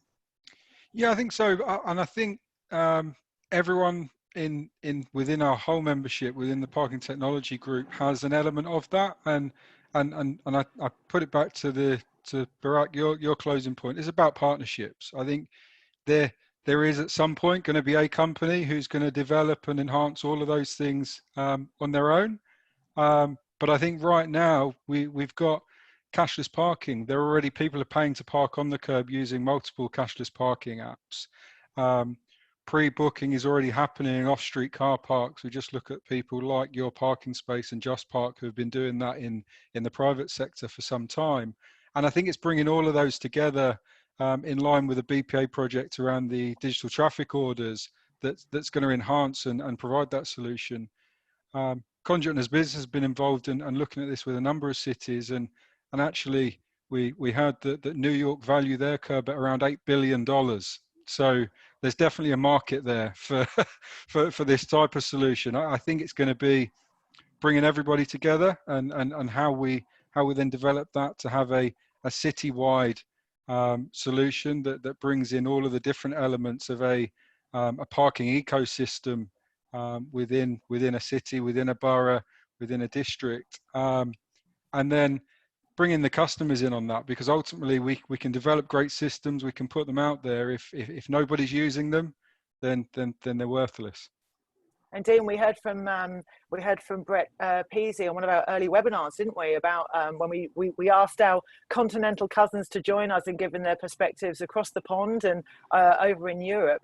And we talked a lot about the theme of displacement, and we've seen that in our coastal areas, our cities, our rural areas, about the huge displacement of people and also vehicles where they're stationary for longer. Bex, if you don't mind, I'm stealing your job here, but I'm really pleased to see a question from Glenn Dives, who's part of our team. I love this one because it's for me, it's simple to the point. What is the #1 trend you're seeing coming out of the pandemic, guys? Barak and also Matt, but also, is there any particular technology you're excited for? And we love a bit of excitement around here. Matt, what would you say? Okay, so really floating your boat. I think the one that we ought to be looking towards is more sophisticated IT. So this is ultimately sort of, we talk a lot about AI. I think that there is just obvious to me that there's going to be more investment in that because it increases resilience. So that I think is the one that I would be really paying attention to, these narrow AI technologies, how can they benefit us, but also being mindful of how they could impact us in the longer term.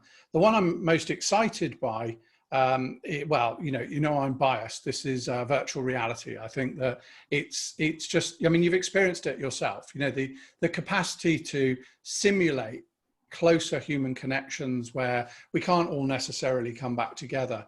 And I think to do meaningful work as well is unrivaled.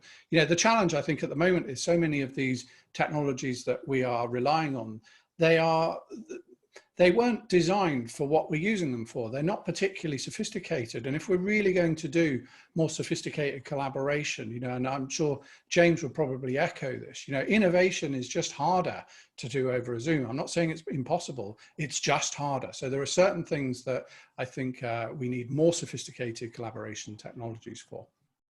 The only problem, if I can just chime in there, I was laughing with Bex in the chat, is that I was slightly overwhelmed in the AI. I was having lots of fun, but I just became completely inarticulate. So I'm not sure that if that does help any ingenuity or innovation in the longer term from my perspective, but it means me getting over how wonderful I felt the experience was. And Bex, do we have one more question, time for that before we go to our today's initiative launch that we're doing? Yeah, I think we've finished on this one from Sarah Juggins. So she's asking, is there a danger that there will become a bigger disconnect between early adopters of technology and new ideas of operating in the cities and the slower uptake of technology of rural areas? So really looking at the displacement between the rural and obviously the kind of bigger urban city areas. That's a really good question. Yeah, can we start with you, Barak, and make sure we get a little of your insight first of all? What's your perspective on that? Yeah, absolutely. And it's actually linked with the trends that we see the most, which is a bit more practical, I would say. What we actually saw is so many people who were, we all know the curve of early adopters and then later adopters and so on. And what we saw is so many people being pushed into the technology because of the pandemic, right? I've been talking to people, everyone I talk to has friends or parents or themselves who have never used online services, never used e-commerce, and now during the pandemic had to start using that. And so what we're actually seeing, if at all, is the gap is shrinking, right? People who thought that they could probably go through life without ever signing up to Ocado or Tesco Online, now doing it weekly. That they never, 6 months ago, they would never have thought that it would transform to that. So if anything, I think pandemic has actually pushed a lot of those groups that would probably wait or never get to adopt to start adopting quickly, and we see that across the board. We see that in rural areas, and we see that in city centers. So capitalizing on the moment, then let's make the most of a situation that's been thrust upon us. Dean, to allow Matt to finish off this session. Dean, what's your take on that? Yeah, I think we've just got to, following on from Barak, I think we've just got to keep that momentum now. We know human behaviour is very easy to fall back into what we did before, and things like use of cash, I think is going to be critical to that. So actually, everyone is now used to wave and pay and not carrying money around. Definitely, my father-in-law has now never used his bank card so much as he from previous times. And I think if we fall back into our laurels when some sense of normal does come back, I think we'll end up losing the momentum that we've been able to gain over the last 5 and 6 months. So that's the word of caution then. And Matt, please tell us your thoughts. What do you think?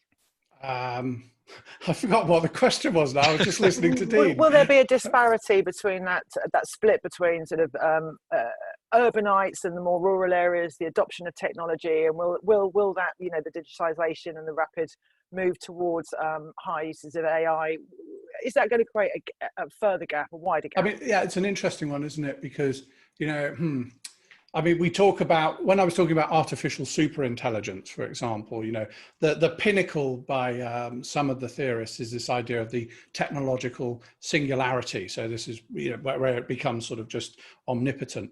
But, we also need to bear in mind that, in the UK, we can't even quite electrify the Yorkshire Pennine Railway.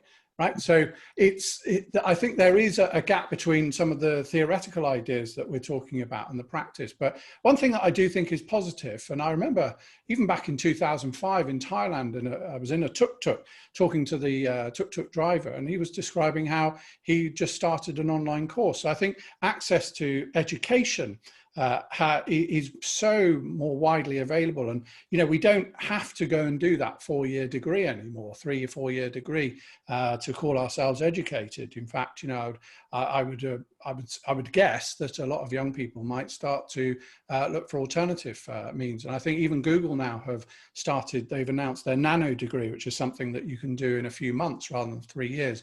And it's still treated with equal gravity as a full degree course. So I think that people in rural areas subject to connectivity, which hopefully will continue to grow, have the opportunity to exploit these technologies and to learn more about them in a way that they might not have done in more recent years. This is not a conversation we want to stop, is it, Matt? Unfortunately, we can't do it on this Zoom call. So it's time for me to say thank you. Dean Finn O'Connell, thank you so much to all of Conduent for sponsoring today. What a fabulous morning it's been already. Thank you so much. Barak Zimmerman, thank you very much for joining us. Please, let's make sure those social media platforms are buzzing with all of the ideas that are coming out of this, and we'll make sure our members are fully introduced to the concepts that I'm sure you'll be helping lead us through in the years to come. Matt. One question. Yes. How can people get in touch with Barak? Because they may want to follow up We will send links out. We will make sure that we spread the word, Barak. We will absolutely make sure that the references that you've made as well today, Matt, we will make those readily available to all of our delegates and broader. And also, all of these sessions are recorded, so we hope that our US colleagues and counterparts can watch at a more convenient time for all of them than this silly hour o'clock that the day is starting over there. Matt, fantastic. It's through you that we got introduced to Piers and James, and I cannot thank you enough on behalf of all of the membership, of all of the BPA team. You have made this happen for us. There's no way we could have done this if this was face to face. So for every bit of the trust that we built up when we were able to see each other, thank you. Thank you so much indeed. And we will make sure that this is only the start of the conversation. Chaps, we'll see you all soon. Yeah. And see you this afternoon if you're joining. Oh, please, there are a few sessions left in Matt's small workshops where we'll be further exposing some of the challenges and some of the answers and solutions to get you future ready, not future proofing. Absolutely, there's a very important caveat there from Matt. So please, if you're interested in joining one of those workshop sessions, then please do email the membership team. That's membership@britishparking.co.uk. Like I said, snap up the last few seats. It's sure to be an epic ride, given what we've heard this morning. So yeah, wonderful. And it's worth. Sorry, Karen, I was just going to say it's worth noting the repurposing the curb. There is part of the lunch and learn at 12:30 is about repurposing the curb. So, and we've got Matt Darst from our US data team that's going to be talking about some of the case study work that we've done in that area. So it'll be an early start for him, but yeah, it'd be a really interesting session. And Dean, that session starts at 12:30. This is that's why we are scooting through today as we speak. So links are in the chat room for that. They are, yes. As it's such a busy day, it just leaves me to introduce Jade Neville and Hannah Fuller. We'll welcome them to the screens as we take everybody else away. So just as a brief introduction, as one of the 3 initiatives that we are launching over the course of this week, our virtual annual conference week, I'm delighted to say that, and I must give full credit to Anjana Patel, MBE, 4 years ago was speaking to me about supporting women in parking. We were not able at that stage to do anything with that initiative and certainly not able to do it justice. But this time was not used unwisely by these 2 fabulous ladies who put that slightly quieter time to very good use, and they're going to give us a whistle-stop tour through what they've been up to and how the BPA and all of the membership are going to get right behind this initiative. I don't think there's ever been a better time to do what we're going to do right now. Over to you, ladies. Thanks, Karen. Well, what an introduction. And thank you so much as well for staying with us for the launch of Women in Parking. It's an initiative I'm extremely proud to be part of, and I'm sure I speak for Hannah as well when we say we are super excited about where this can go. So Women in Parking, it's a professional support network for women. We want to create a platform for the... Let me get there, Jade, let me get there. Oh, sorry, Hannah, sorry. Come with. I'm on the second slide already. I know. And my slides aren't going through. Hold on. There we go, technology, who needs it? Sorry, No. Matt would say, everyone. It's seamless, ladies. It's seamless. Look, we're loving a little bit of the informality. Well, it is. There we go. There we go. Well, no, the next slide won't come on. Oh, it's okay. We don't need slides. I know we're short for time, so we'll just crack on with it, and we'll see how it goes. Hopefully, well. So we want to create a platform, a professional networking platform for women to be able to, and supporters of women to be able to get together, share experience, knowledge, and empower each other to progress within the parking industry and join the parking industry as well. Such an exciting sector that we have, and actually full of many very talented and experienced women. Hey, there we are, slides. There we have pictures. It's important to note that the Women in Parking initiative is open to everybody. So it's not just women, it's supporters of women, regardless of your age, your role, your sex, seniority, or even membership status. We really want to make this inclusive and really enrich ourselves with the knowledge and experience that we've got within our sector.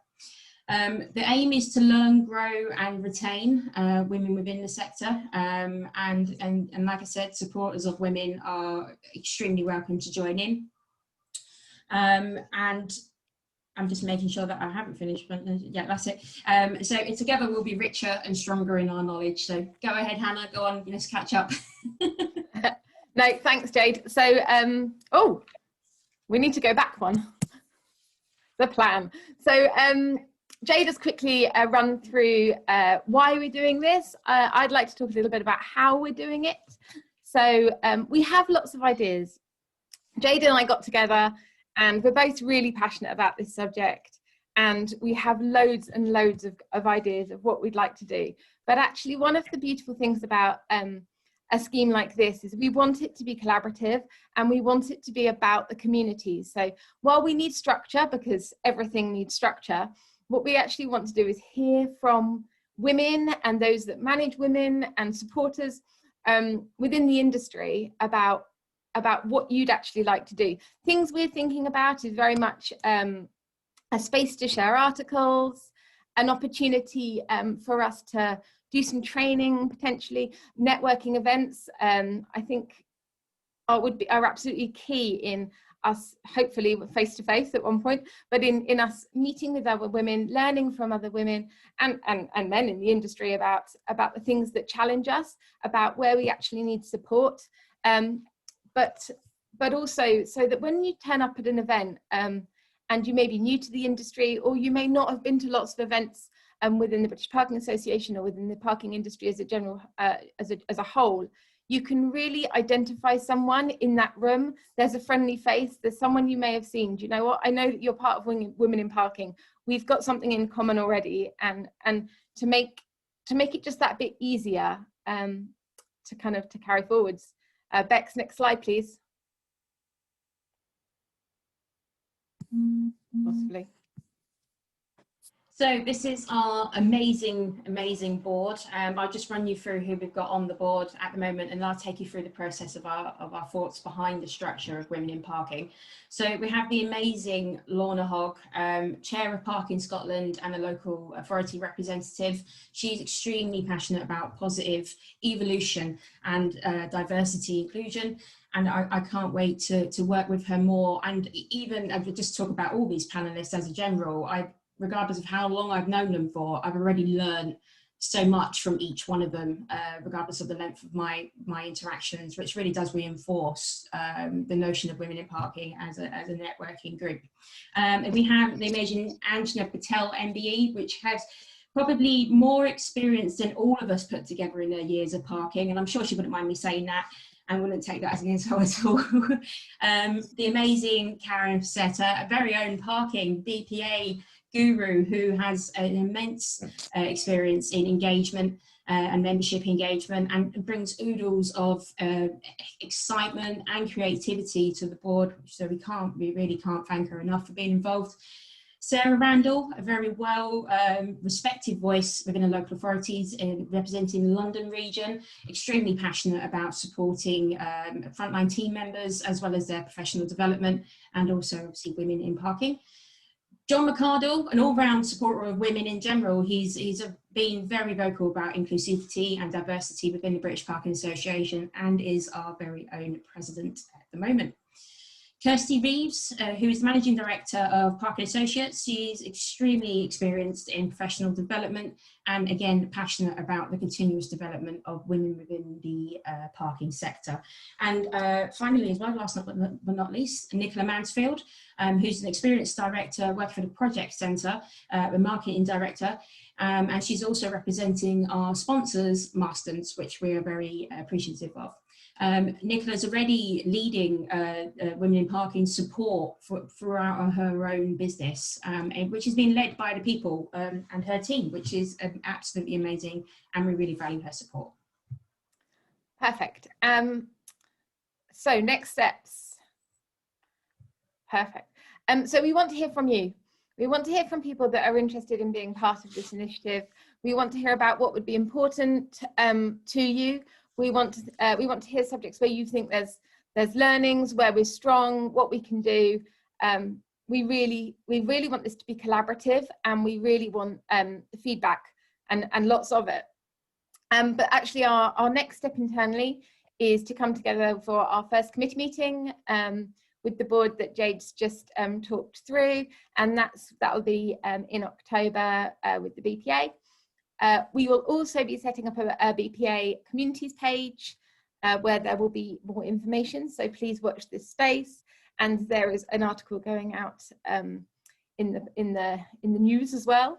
And we'll be working really closely, as Jade just said, with our lovely sponsors, the lovely Marsdens, and so we're really appreciative of the stuff that that they can bring to this as well. So lots to do. And yeah, lots of exciting steps going forward.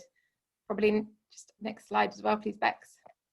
And then just a thank you to the BPA, I guess, for your support. Jade and I came up with this crazy idea that we'd like to launch this now. We think it's a really great time to do this. The BPA have been amazing in supporting us. So super grateful to you, Karen and Bex, for all your help. If anybody does want any more information, you can contact those guys, but also Jade and I are around if you know us. If you don't, please give us a shout. Please get involved, we need you. If they don't know you yet, ladies, then I don't think there's ever been a better time to get to know you. We are a very inclusive group, aren't we? And this is what the whole initiative about is, a springboard for diversity, inclusion. We want to make sure that people outside the parking sector realise just what an exciting area is to work. I certainly, there's never been a dull moment.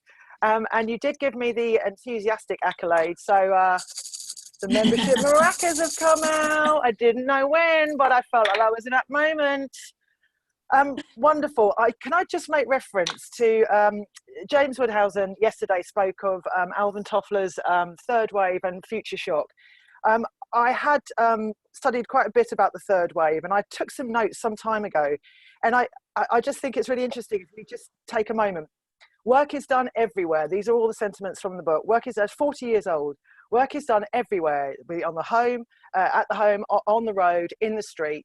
There will be continual education, and that will be the prerequisite for success. Doesn't that resonate with what Matt was just saying in his presentation? I think that's really important. Size does not matter. Small, nimble companies can compete with giant bureaucratic companies. Beware, big boys, we're coming to get you. Location, space, and mass do not matter. Time matters, and it matters dearly. The time frame, and it'll be the internet time. Okay, we need to stop. Be creative, but to be creative, you need that mindset ability to just stop and think. And Piers will be picking that topic up tomorrow morning's keynote. We haven't worked out the tax yet. Okay, we're not going to go into tax. Some people argue that women may be more disposed to success in dealing in the third wave, which is essentially the technological and information wave. This is what Alvin Toffler was describing 40 years ago. And I think we're very firmly in it, dealing better with ambiguity, subtlety, and collaboration and context than men. This is not a competition, is it, ladies? We are not in competition, but it's about giving equality and hearing one's voice and being able to find space to hear one's own voice and to be heard in that context. And this initiative is going to be a massive springboard for our organisation, our industry and beyond. So I absolutely applaud you. Celebration and a case of extra maracas. Supporting women, Karen. That's exactly what it is. Can I welcome Bex back?